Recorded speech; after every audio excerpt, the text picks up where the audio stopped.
you ever felt. Are you listening? Damn. Boom, bam, chicka, chicka, chicka, bam, bam, bam, bam. You hear that? Yeah, that's those players finally coming in. What we've been hoping for. We got our league winners. Ooh, one more time, say, let's go, baby. Now, I know what you're saying. What are you talking about? League winners. Did you watch Sunday Slate or not?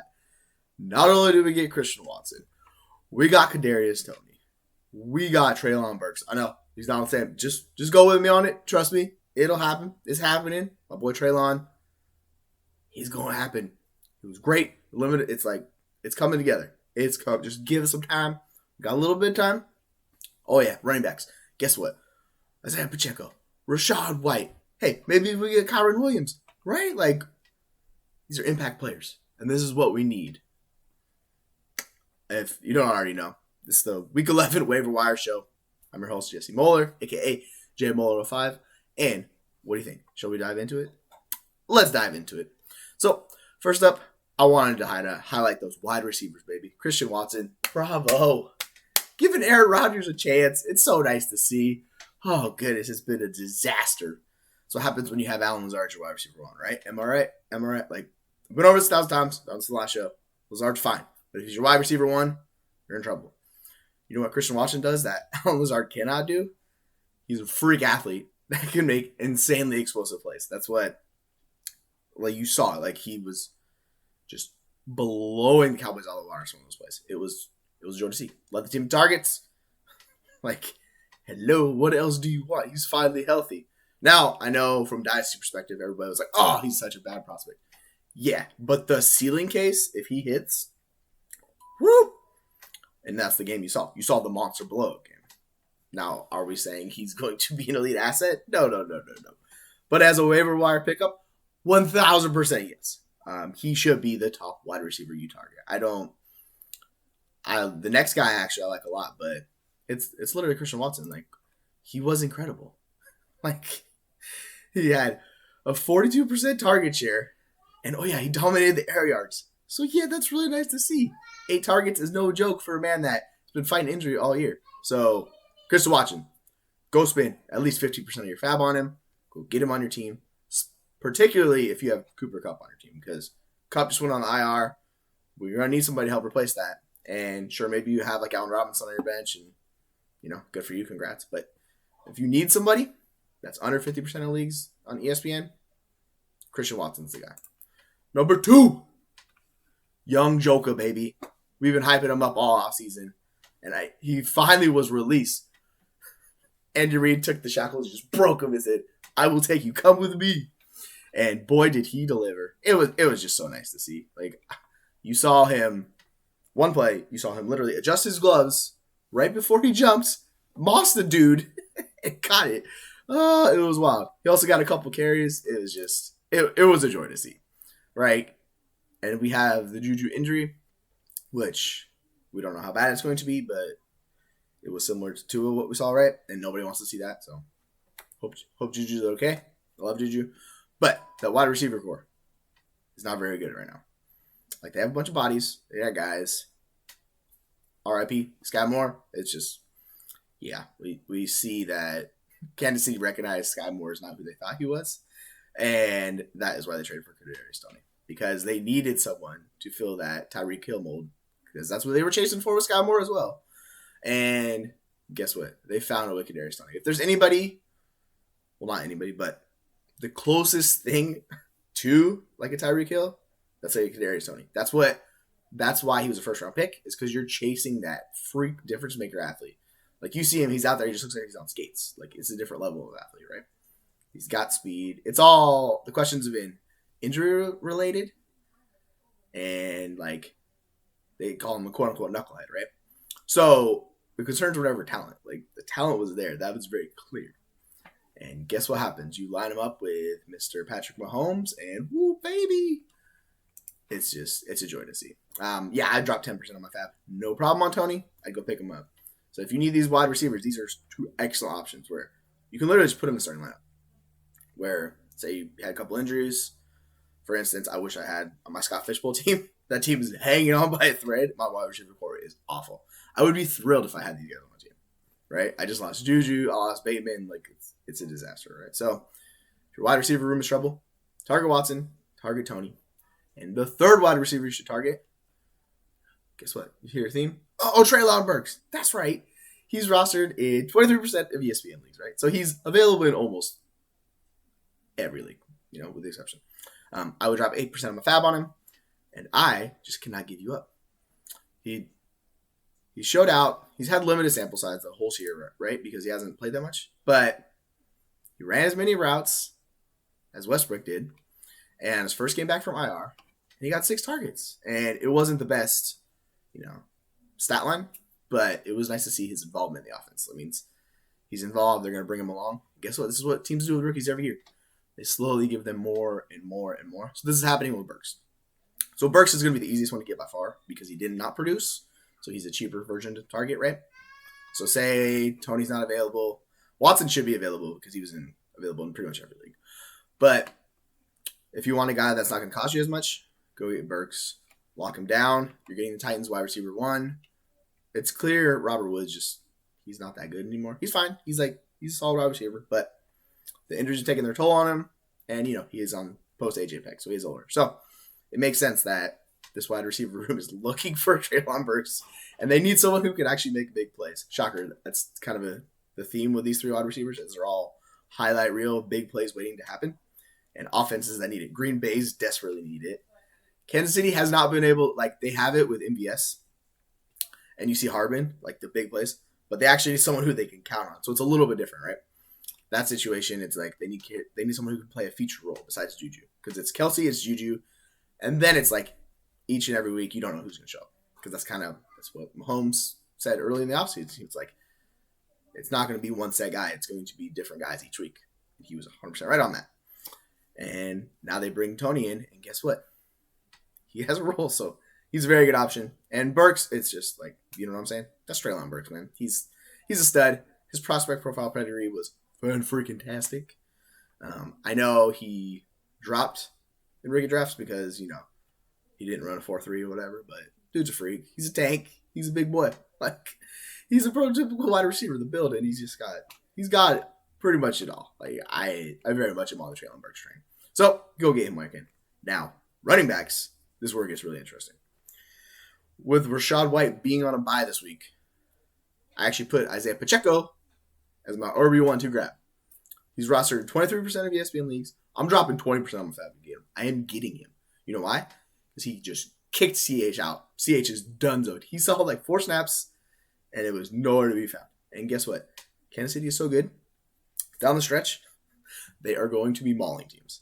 And you know who that helps? ISIAH PACHECO, because he gets all the work on the ground, and he even split some of the routes. It was he ran 16 routes. McKinnon ran 18 routes. That was complete flip of how it was the week before when Kansas City had to pass a bajillion times, right? So when they get in the more positive game script aspect, this is a good thing for Pacheco. He's an explosive runner. So realistically, he can break to the house too. So he doesn't need 25 touches or anything like that in this offense. It's he's getting that work on the ground, and he's also getting the goal line work, and he's even mixing in on some passing downs. That's what we want. So yeah, he's the biggest beneficiary in that offense. So go get ISIAH PACHECO. Next up, the guy on a bye, Rachaad White. Now, the Fournette injury is, it just boosts him up even more because we don't know how severe that hip injury is. Anytime you hear hip injury, you're like, ooh, hip injury. What's going on, right? Yeah. So, with White, he's available 24% of ESPN leagues. So, these guys are pretty much back-to-back. I would drop 15% of my fab on him. I want both of these guys on my team. If I can only pick one, I'm going Pacheco, but I would literally love to get both off the waiver wire because that would be ideal because you're getting 2 impact running backs from here to the end of the year. And with how much of a disaster running back has been, we know a lot of teams need a running back, right? And it should be all systems go. And we'll find out more about the Fournette injury. But even if Fournette's back and healthy, he was losing snaps to Rachaad White. He was taking over the backfield. Not to the point where he's going to get 80% snap share, but he was winning.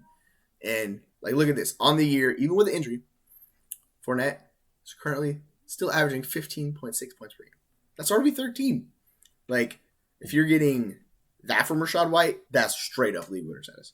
But even if it drops down to like 12 points per game, we need those type of players, right? So it could be like systems takeover, like Rachaad White to the freaking moon, all that stuff. I'm just a little more hesitant because if and when Fournette comes back, he's definitely going to serve a role in this offense. They're not going to CAH him, right? Where they're just like, no, you're done. So I don't have as high expectations for Rachaad White, but I'm still extremely jacked, and I would love to have him on my roster because you can start him too. So in week 12, you can roll him out there. I'd happily flex him. See where it goes. The third guy's more of a dart throw. I thought about a few names with this, but it's Kyren Williams. The Rams desperately need a running back, and they did to what Kansas City did to CH. Oh, those 2020 running backs, right? Injuries, it's just not good.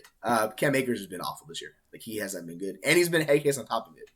So, it's not the Tony situation where you don't know what's happening.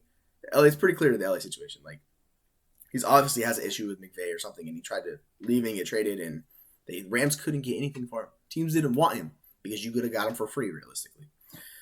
But he's obviously just, if you look at his metrics, he's been one of the worst running backs in the NFL.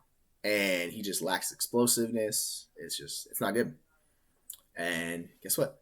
LA's not afraid to ride the hot hand. And we know how they feel about Henderson. He's a dude. He's fine. But Kyren Williams has already taken over passing game role. So it's going to slowly move on from there and keep going. And he has a chance to actually just be the guy in this offense because the Rams situation is very strange. They just lost Cooper Kupp. He's on the IR.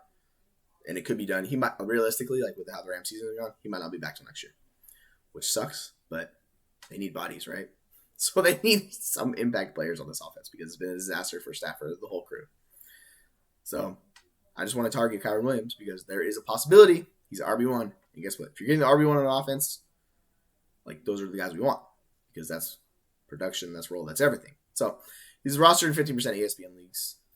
You'd really only need to spend 2% of fab on him. People aren't going to be like clamoring for him, but there's a path for him to develop more off of just the one game from injury. So he's been injured the whole year. We didn't see much. His first game, they gave him the work, and that's nice to see. So you know that they like Kyren Williams, and he's a rookie. They're going to expand on that with him because they want to see what they have. They don't trust Akers. Henderson's a dude. Like, it's weird. He's never been a pass catcher. Like, you would think that's what he can do, but he can't. That's not what his job. So he's gonna be the more grinder in the offense. Williams will take over the passing down role, and then if it turns even further, Kyren Williams gets a bigger share of both. Then that's what we're talking about. So that's why he's my third target this week. Now we go to quarterbacks. And guess what? I don't know what we gotta do, but freaking Marcus Mariota. He's rostered in 37% of ESPN leagues. I asked myself, what the hell are we doing? Why only 37%? Like, what? Get this guy on your roster. He's been respectable. And guess what he gets? Chicago, baby. Chicago Bears defense is atrocious against quarterbacks. They are 31st in EPA allowed per pass attempt. You know who's only worse? Vegas. Yeah, they're terrible against the pass. So I know it's been a struggle. Mariota's not been that good of a passer. But guess what? Pitts and Drake London have to be licking their chops this week. They have to be so excited. And even Mariota's got to be excited too. The nice thing about Chicago, is it's very much like the Lions where it's a good offense, bad defense. Perfect game scripts for games to shoot out. And you see this against Lions on DFS. People love targeting the Lions in DFS games because guess what? The offense produces, the defense can't stop anybody. Points galore.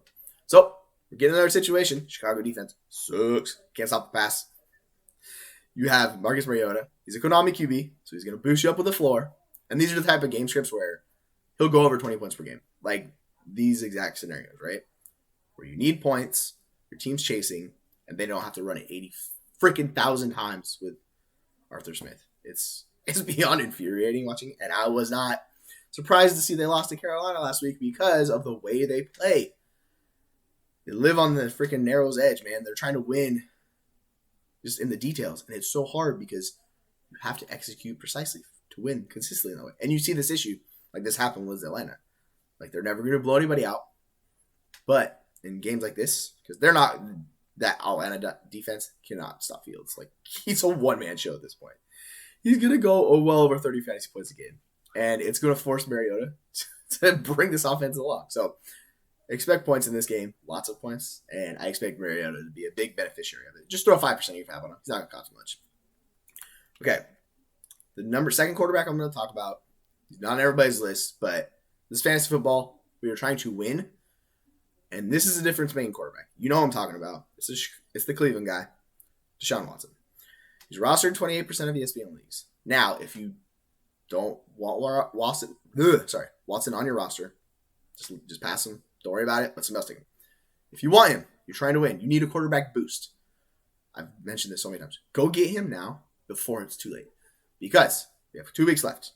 He comes back week 13, right? So you have week 11 coming up and week 12. So there's 2 weeks. So come next week, right?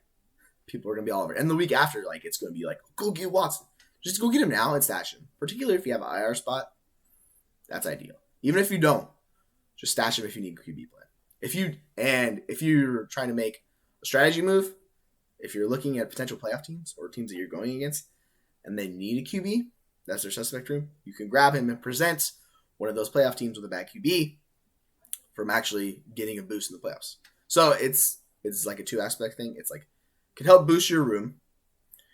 And if it doesn't boost your team, say you have Mahomes or something like that, or Hurts, one of those top guys, Watson has the ability to be a top 5 guy. So realistically, you should be targeting him unless you have a truly elite QB, right? If you have Fields, you don't need him. Mahomes, I would say Kyler Murray, but Kyler Murray's been disappointing. But those truly elite guys like Josh Allen, but Allen's elbow thing. So it really leaves it up in the air. There's a lot of teams that in fantasy that could use a Deshaun Watson. So just go get him. He's been a top 5 guy. Last he's played 3 straight years. Elite asset. That's who he is. So just stash him for playoffs. And when he comes back, you have the option to play him. And you're keeping him from your league mates. So that's a win-win for everybody. The third guy. The Commanders, Taylor HEINICKE. He's rostered 13% of ESPN leagues. Really just 1% of fab. But it's basically who he plays the next 2 weeks. It's going to be points, and more points. So it's Atlanta, and then it's Houston, right? So, sorry, I flipped them. Went a little dyslexic in the brain there.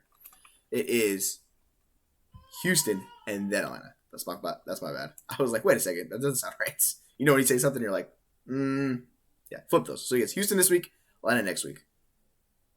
Those fancy points galore. And I know HEINICKE is very hit or miss, depending on situation, but it's ideal game script. So if you need someone for the next 2 weeks, your QB room sucks.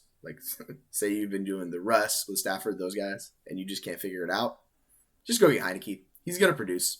And it may not be a great performance to watch, but at the end of the day, he'll give you 50 and 20 fantasy points. And that's really all you need in this situation, right? Now, for our third and final position, it's tight ends. I was tempted to go Isaiah Likely, but the signs are Andrews is coming back. He's not going to be. If Andrews was going to miss a significant amount of time, Likely would be one, just because of that offense and how talented and good Likely's been, right? My first option is going to be Foster Moreau. He's available in 12% ESPN leagues. Just drop 5% of your fab if you need a tight end, which basically everyone does, except for 3 teams. There's literally nobody else besides Devontae Adams. Darren Waller and Hunter Renfrow, both on the IR. It just leaves this perfect path for Moreau to step in and be an impact player. Realistically, you're targeting tight ends who have the ability to be the number 2 option in their offense, at least. Hello. I know people are like, oh, Mac Hollins. Mac Hollins is not good, so it should not matter. And Moreau he's been solid in fantasy this year, so I'm not worried about Foster Moreau at all. So you should target him. It's not going to cost much, and see where it takes you, because he plays a ton of snaps, and that's what we were chasing. If he's running routes, then yeah, it's good. He literally was top 3 in routes run. He ran 37 of 40 routes. That's an elite usage for a tight end. That's basically Darren Waller type status, the way they use him. I'm not saying he's Darren Waller, but Darren Waller's been a ghost his entire year because of injury. But he's going to be able to replicate a lot of Waller does. It's just he won't give you the high-end aspect of Waller, right? But, yeah, he could easily be top 12 tight end while both those guys are out. So, target Moreau and go get him. Now, option number 2, Cole Kmet. He's rostered in 38% of ESPN leagues. I'm going to drop 5% of my fab on him as well. Why he's second is I still don't trust the offense. it's just so condensed. And KMET has to be the first, like the number one target of that offense. And I still expect that to be Mooney. If you think it's going to be KMET the rest of the year, then go get KMET. Like, he should be the tight end you grab. I don't. So there's going to be a very boom-bust situation with KMET. And it's been really hit or miss. But it's nice to see him running routes and getting work. Because that's what we want to see, right? So that's the good thing. But the offense still, like, it did not pass. It's beyond frustrating, right? So if you look at how many, they ran 26 total routes, right? Guess how many KMET ran? 19. Like, that's still only running 19 routes. He saw 7 targets. Like, that's an insane target rate. That's, like, top of the league. 7 targets on 19 routes run. That's ridiculous. You're pushing elite territory. Obviously, that's an outlier. And he got the touchdowns, so big boost game. But it's still 4 receptions. So it's so tough to squeeze out the efficiency week to week when it's a limited pass volume offense. Because let's be real, Justin Fields is an elite fantasy asset right now. But I call him kind of a black hole in fantasy where he takes all of the production and it's him because he's running so much. It's pretty wild, right? And his rushing efficiency is through the roof. So he's destroyed the running back room. It's making it extremely difficult on the wide receivers. And it's good, like, we love to see it. But from a fantasy perspective, it's just tough in Chicago. Until the offense evolves a little bit more, until they're running more plays. It's still only 61 snaps. That's not what, like, we want to see teams pushing 70 and then, like, above that. So that way you have more opportunity, right? So you don't have to be a freaking elite target share or stuff like that. You can still produce. I'm a little hesitant on KMET. But he's my number 2 tight end. So if you like him, go get him one. Not a big deal. The third tight end, Trey McBride.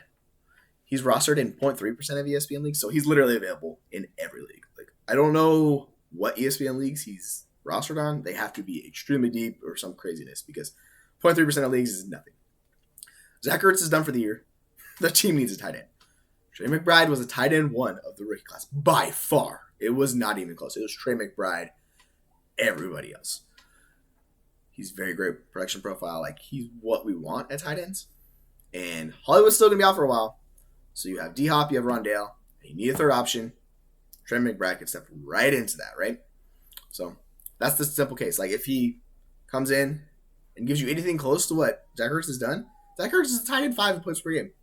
It's like, I'll freaking take that. So, yeah. We want to bet on the talent, which McBride clearly has, and being able to fill the role that Zach Ertz had. So that's it. Like, it's a pretty simple case if you ask me. I mean, he didn't come off the field. And the final 3 quarters, I think it's from Dwayne McFarland. He said he played 54 or 55 offensive snaps the last 3 quarters. You know what that means? Dude's on the field. Like, that's what we want. That's the more times you're on the field, the better opportunity you have, especially at tight end, because you're chasing routes run. And Zach, he's Trey McBride's running all these routes, right? And you're expecting the production to follow. So just throw 2% of your fab on Trey McBride. It shouldn't cost much. And, maybe we're just taking darts with the tight ends, right? I'll bet on the talent. Situation is good. Why the heck not? So that's it, folks. That's your week 11 waiver wire ads of fantasy. Want to thank you for stopping by and checking in. And, it's JMoller05. Check out the page. Follow me on Twitter. I'm on every freaking platform. Wherever you want to chat fantasy, come find me. Best of luck with those bids. Go get those guys. And hopefully they become the league winners for you this year. Take care, folks. Have you ever felt? Are you listening? Damn.